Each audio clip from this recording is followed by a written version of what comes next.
감사합니다. 우리 옆에 계신 분과 이렇게 한번 인사합니다. 본이 되어 섬깁시다. 본이 되어 섬깁시다. 감사합니다.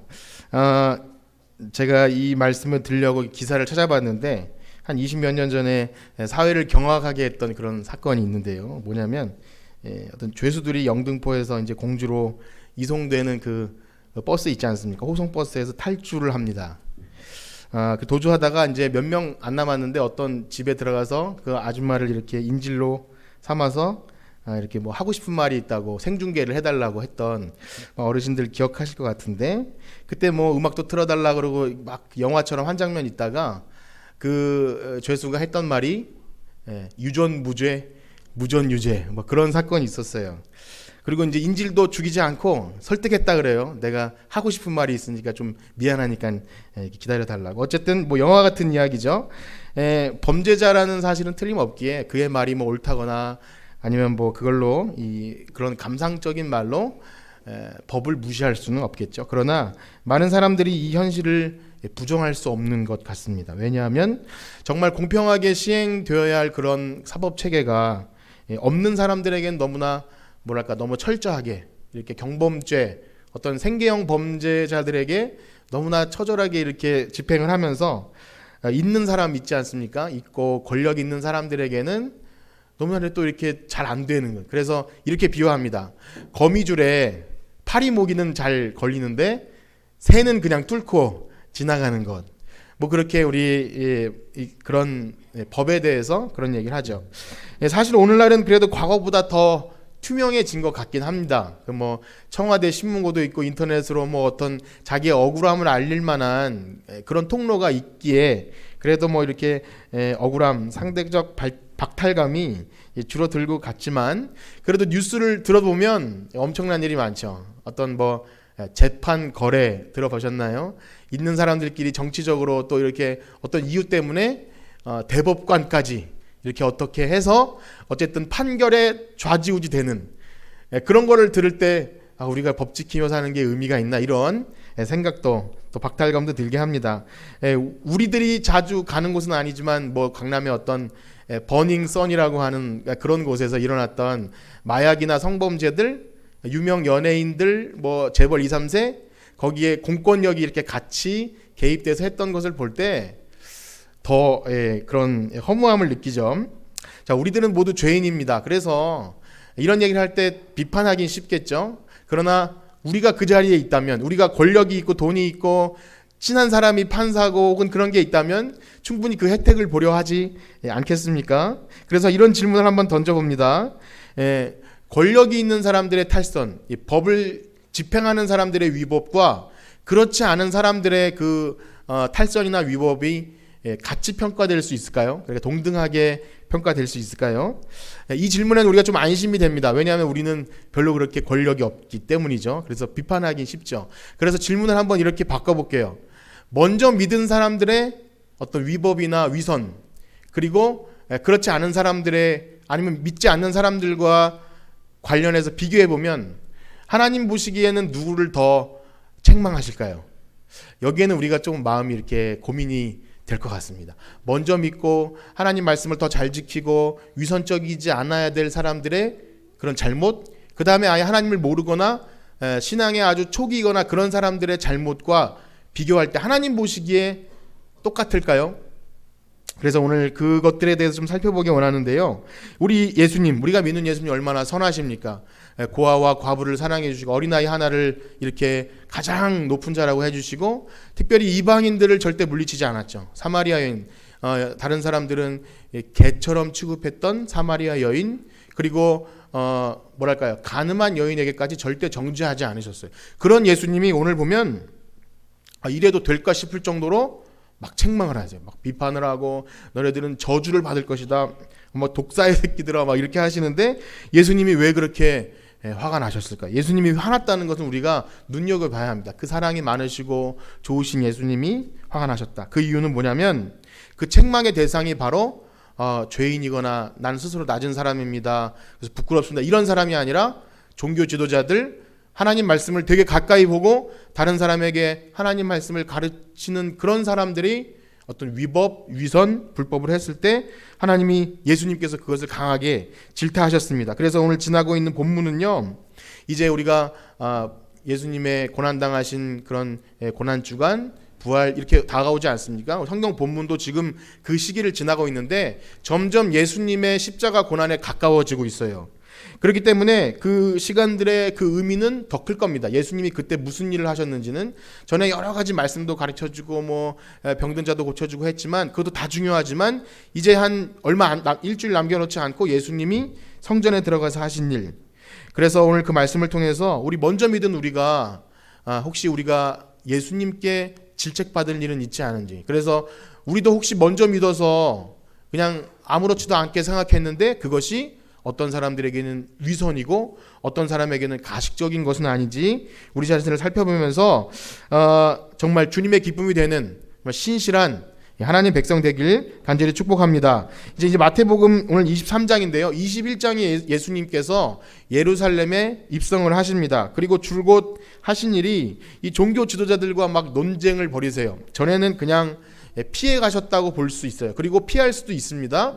그러나 아주 그냥 좀 싸우자는 건가? 좀 이제쯤 되면 나랑 싸우자는 거야 할 정도로 예수님이 피하지 않고 막 신랄하게 비판을 하시는데 그들이 그토록 중요하게 여겼던 율법, 그들은 그 생명처럼 여겼던 모세의 법, 그 다음에 성전, 근데 그것들이 원래의 의미들을 상실했어요. 그들은 그것을 아주 생명처럼 여겼지만 사실은 진짜 율법의 완성이신 예수님, 또 진짜 성전이신 예수님이 옆에 왔으나 그 예수님은 알아보지 못하고 그냥 형식적인 것만 눈에 보이는 것만 바라봤던 거죠. 그래서 예수님은 이제 그것을 다 깨길 원하시는 거예요. 진짜 원래 의미, 율법의 원래 의미, 그 다음에 성전의 원래 의미를 그 종교 지도자들 앞에서 막 말씀하시는 거죠. 거기다가 23장 오면요, 아예 대놓고 그들을 좀 이렇게 표현하면 그렇지만 대놓고 깝니다. 아주 대놓고. 그래서 그 부분을 한번 오늘 본문이지만 다 같이 다시 읽어볼 텐데요. 23장 1절에서 7절입니다. 우리 화면에도 있고 다 같이 읽어보겠습니다. 시작. 이에 예수께서 무리와 제자들에게 말씀하여 이르시되 서기관과 바리새인들이 모세의 자리에 앉았으니 그러므로 무엇이든지 그들이 말하는 바는 행하고 지키되 그들이 하는 행위는 본받지 말라. 그들은 말만 하고 행하지 아니하며 또 무거운 짐을 묶어 사람의 어깨에 지우되 자기는 이것을 한 손가락으로도 움직이려 하지 아니하며 그들의 모든 행위를 사람에게 보이고자 하나니 곧 그 경문띠를 넓게 하며 옷수를 길게 하고 잔치의 윗자리와 회당의 높은 자리와 시장에서 문안 받는 것과 사람에게 랍비라 칭함을. 아멘.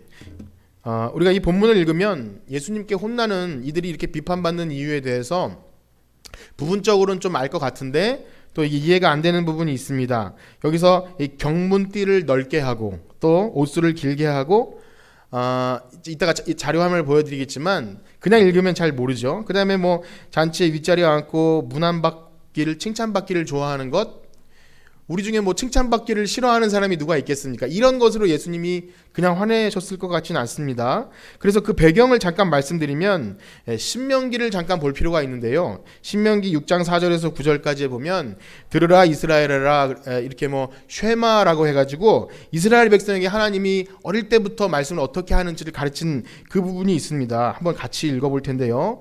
자, 시작. 이스라엘아 들으라. 우리 하나님 여호와는 오직 유일한 여호와시니 너는 마음을 다하고 뜻을 다하고 힘을 다하여 내 하나님 여호와를 사랑하라. 오늘 내가 내게 명하는 이 말씀을 너는 마음에 새기고 내 자녀들에게 부지런히 가르치며 집에 앉았을 때에든지 길을 갈 때에든지 누워 있을 때에든지 일어날 때에든지 이 말씀을 강론할 것이며 너는 또 그것을 내 손목에 메어 기호를 삼으며 내 미간에 붙여 표로 삼고 또 내 집 문설주와 바깥문에 기록할지니라. 아멘. 너무나 잘 아는 말씀인데 여기 보면 자기 이스라엘 백성에게 말씀을 얼마나 사랑하는지 그것을 손목에 메고 이 미간에 붙이고, 그래서 그림 한번 보여주시겠어요? 지금도 여기 있는 이제 그려놓은 건데요. 저 사람이 위에 있는 것들이 뭐냐면 팔에다가 이렇게 말씀 적힌 그 띠를 칭칭 감습니다. 그리고 상자곽을 만들어서 그걸 머리에 딱 이렇게 붙여요. 그래서 다음 그림에 보시면 실제로 어떤 저 이스라엘 군인이 손에다가 막 줄을 감고 있죠. 그게 바로 뭐냐면 뭐 제사장 그런 게 아니라 랍비나 아니면 성경 많이 보는 사람들은 저렇게 말씀 경구들을 몸에 감아요. 손목에 달았죠. 그 다음에 여기 보면 상자곽을 만들어서 그렇게 합니다. 예. 네, 그림은 이제 안 보셔도 돼요. 자, 그렇게 했다는 거예요. 뭐냐면 이 지금 신명기 말씀이 진짜 그런 건지 아닌지 잘 모르겠어요. 정말 저렇게 하라 그랬는지는 모르겠지만 그 의미는 그렇죠. 하나님 말씀을 그렇게 가까이 하라. 네가 여호와를 사랑한다면, 마음을 다하고 뜻을 다하고 힘을 사랑한다면 말씀을 가까이 하라는 거예요. 그래서 요한복음 14장 15절에도 보면요, 너희가 나를 사랑하면 나의 계명을 지키리라. 여러분, 하나님 사랑하십니까? 그럼 하나님 말씀을 저렇게 가까이 하십니까?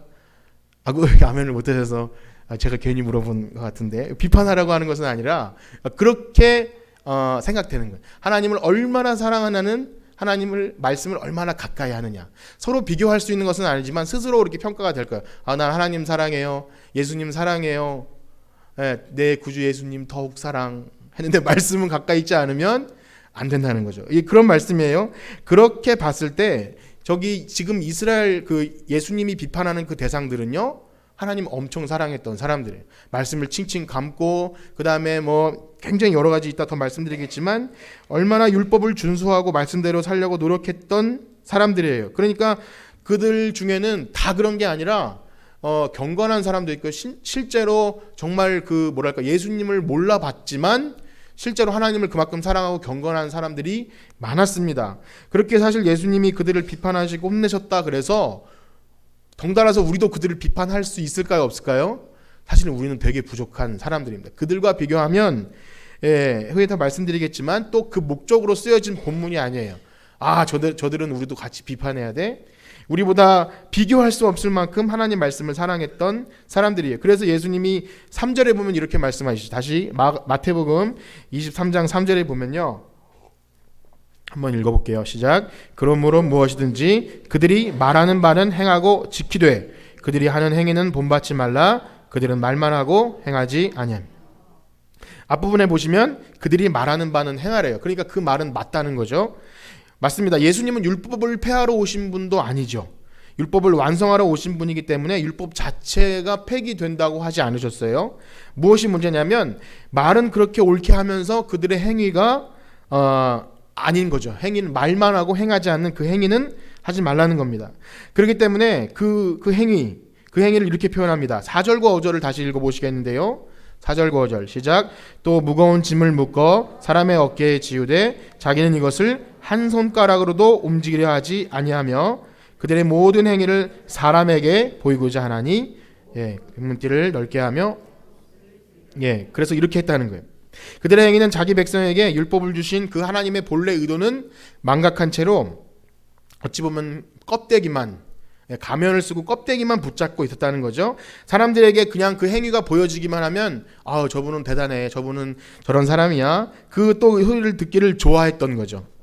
그러나 율법의 본래 의도가 무엇입니까? 우리는 율법의 강령이라는 말을 알고 있어요. 강령, 율법의 강령, 요점, 으뜸, 이 플랫폼이 되는 그 강령이 무엇이냐면, 우리 지금 23장을 보는데 바로 22장에 그 부분이 나오는데요.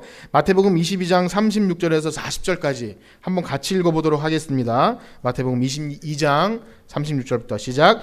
선생님, 율법 중에서 어느 계명이 크니까? 예수께서 이르시되 내 마음을 다하고 목숨을 다하고 뜻을 다하여 주 너의 하나님을 사랑하라 하셨으니 이것이 크고 첫째 되는 계명이요 둘째도 이와 같으니 내 이웃을 내 자신과 같이 사랑하라 하셨으니 이 두 계명이 온 율법과 선지자의 강령이니라. 아멘.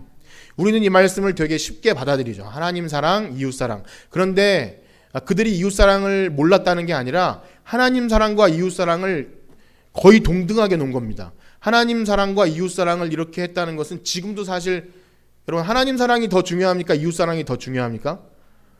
하나님 사랑 맞습니다. 갈등할 필요 없어요. 그런데 이것이 이 정도 차이가 아니라 거의 이 정도 일어나는 거예요. 그러니까 우리가 이웃 사랑하지 않고 뭔가 이렇게 행함이 없으면 절대 하나님 사랑하는 것이 아니라는 거죠. 그래서 누가복음에 비슷한 내용이 나오는데 다 읽지는 않겠지만 또 어떤 율법교사가 또 비슷한 말을 합니다. 어떤 게 뭐 가장 으뜸입니까? 그러니까 뭐 내 마음을 다하고 목숨을 다 이렇게 한 다음에 누가복음 10장 28절에 보면 이렇게 되어 있어요. 10장 28절 한번 같이 읽어볼까요? 시작. 예수께서 이르시되 내 대답이 옳도다. 이를 행하라. 그러면 살리라 하시니 그 사람이 자기를 옳게 보이려고 예수께 여짜오되 그러면 내 이웃이 누구? 그러면 예수님께서 그래 그러면 행하라. 그러니까 이 사람이 그때도 그 의미를 파악 못하고 그러면 그 이웃이 누굽니까? 옳게 보이려고 했으니까 아마 뭐 그래 너가 그 이웃이다 라고 할 수도 있었겠는데 우리가 읽지 않겠지만 그 뒤에 무슨 내용이 나오냐면 그 강도 만난 사람 있잖아요. 제사장도 그냥 지나가고 다 지나가는데 그 선한 사마리아인이 강도를 대접할 때 그 사람의 대답에 이것을 예화를 드렸던 거예요. 내 진짜 이웃이 누굽니까? 제사장도 아니고 뭐 율법사도 아니고 옆에 있는 너가 개처럼 여기는 그 사마리아 사람이 진짜 그 강도 만난 사람의 이웃이다. 그런 거죠. 이 예수님의 말씀은 정말 굉장히 뼈를 때리는 말씀이죠. 이것이 하나님의 백성으로서 말씀을 사랑하거나 내가 하나님 백성입니다. 예배드리고 막 경건한 사람이라면 나가서 그렇게 사는 것이 핵심이고 으뜸이라는 겁니다.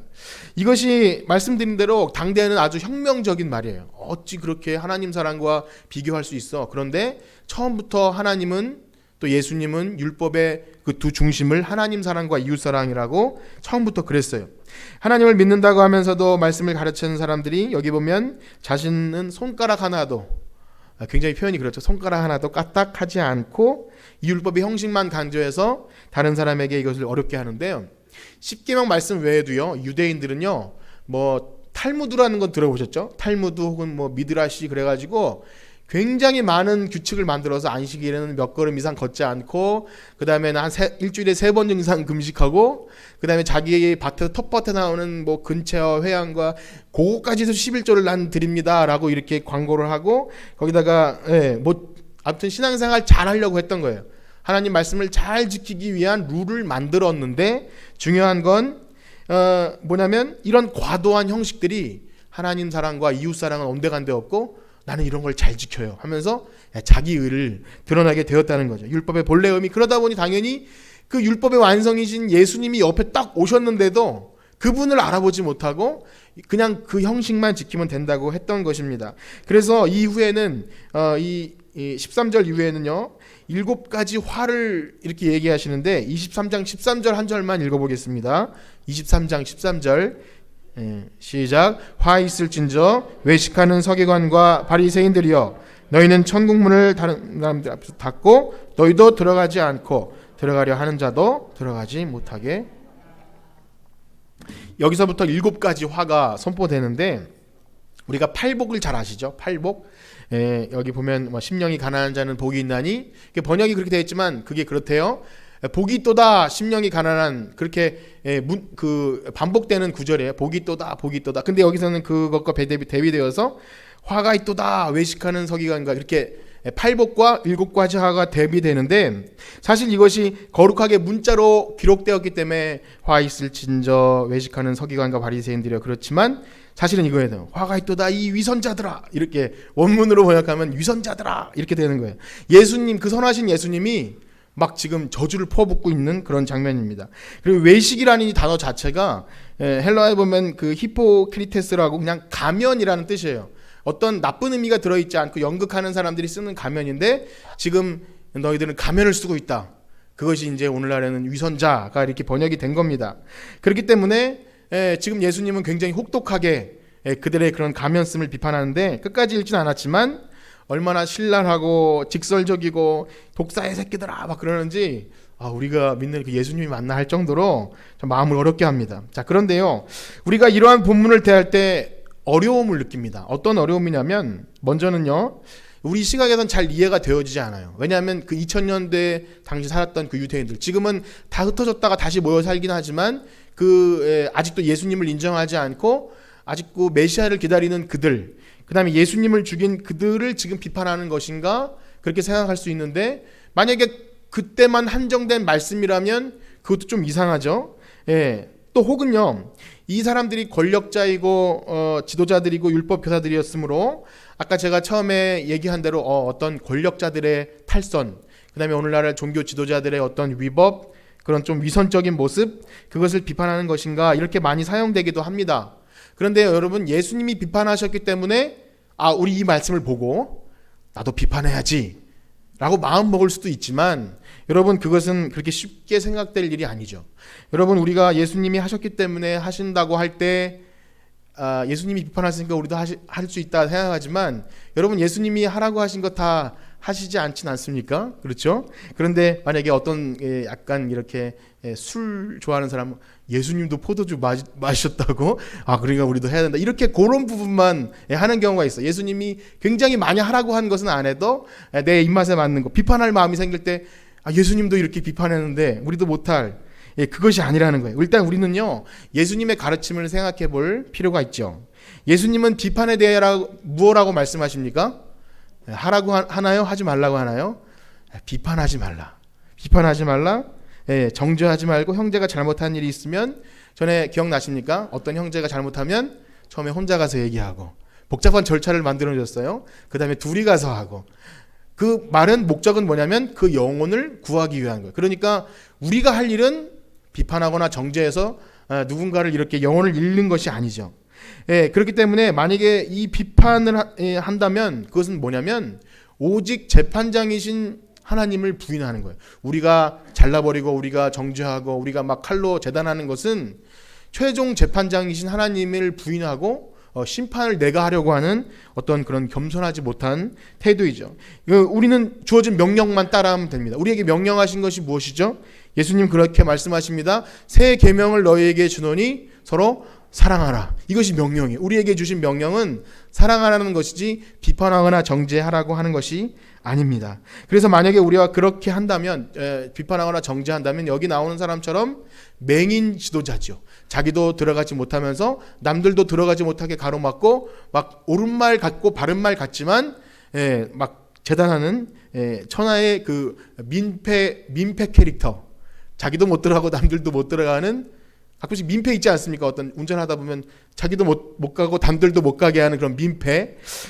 너무나 어려운 거죠. 그렇다면 오늘 예수님께서 하신 그 일 속에서 우리가 발견할 수 있는 것은 무엇일까요? 먼저는요, 바로 이런 겁니다. 그들은 할 수 없지만, 그들이 아무리 말하고 떠들고 몸에다 칭칭 감고 했지만 할 수 없는 일은 누구는 할 수 있다고요? 예수님은 하실 수 있다는 거예요. 그들은 할 수 없지만 예수님은 할 수 있다는 거예요. 우리 23장 4절 말씀을 다시 한번 읽어볼까요? 23장 4절입니다. 시작.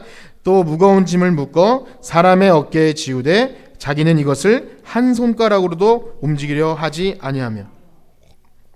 그렇죠. 아무리 옳은 말을 하고 말씀이 이렇고 제가 설교를 하기 때문에 너무나 부끄러운데 말씀이 이렇습니다. 하나님 뜻은 이것입니다. 막 하지만 실제로 이것을 할 수 있는 능력이 있을까요? 없을까요?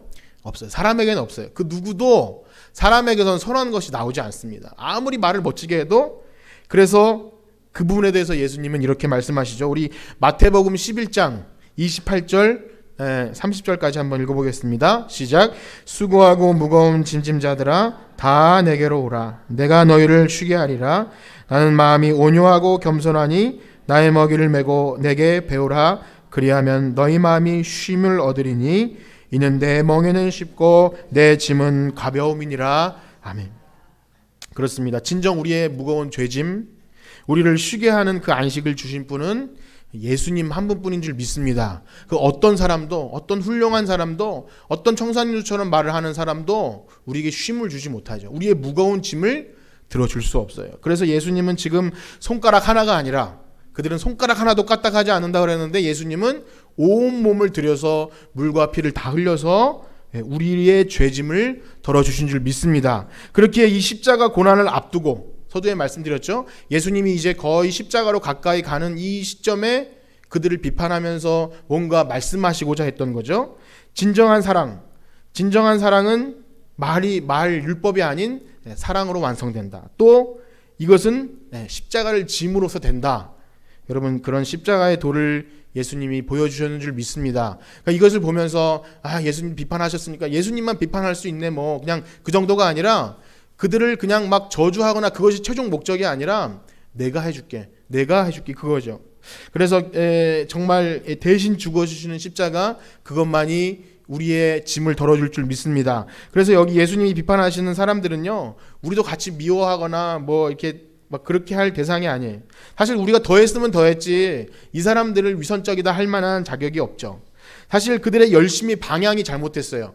우리 로마서를 했지만 그들의 의가 자기를 위한 의가 되었다고, 그렇기 때문에 잘못된 가르침이 나왔을 뿐이지, 그래도 그들은 하나님의 말씀을 굉장히 귀히 여겼어요.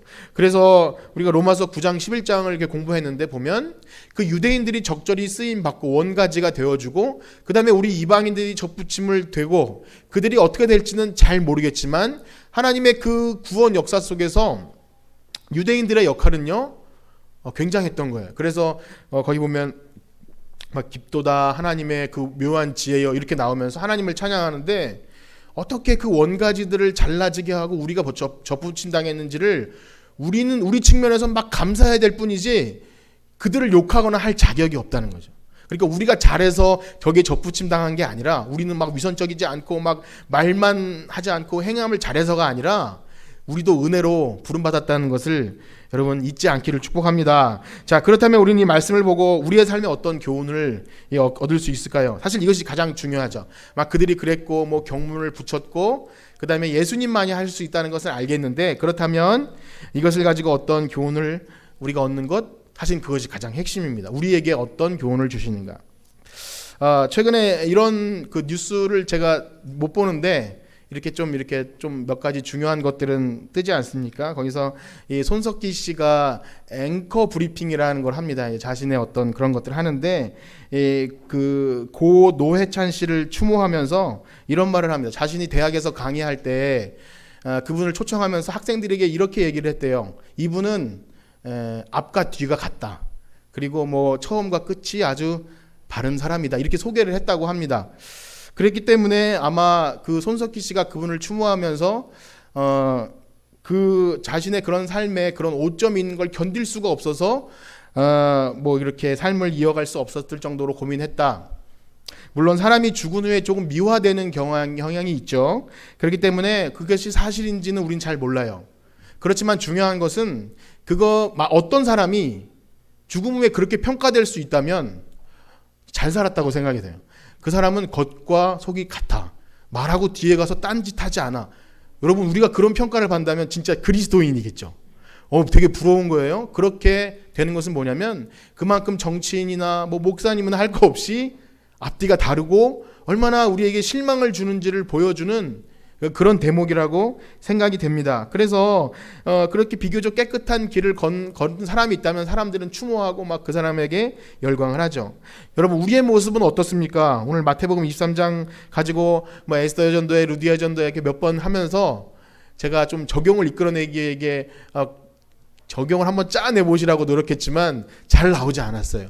이것을 가지고 어떻게 우리 삶에 적용할 것인가? 저는 이렇게 생각을 해봤습니다. 여러분, 우리가 좀 가식적입니까? 아니면 좀 솔직합니까? 네, 제 판단으로는 여러분들은 솔직해요. 때로는 좀 가식적이어도 될 만큼 솔직합니다. 제가 이 말씀이 칭찬인지 안 칭찬인지 한번 생각해 보세요. 속에서 별로 반갑지 않으면 겉으로도 과하게 인사하지 않죠. 예. 그러니까 격하게 인사해도 좋고 그때는 좀 격하게 칭찬해도 좋을 것 같은데, 속에서 별로 반갑지 않으면 그냥 이렇게 대면하고, 반가워도 그냥 왔니? 이렇게 눈 한번 이렇게 보는 것이 우리의 겉과 속의 같음 같습니다. 이게 칭찬인지 뭔지는 잘 모르겠지만 그렇습니다.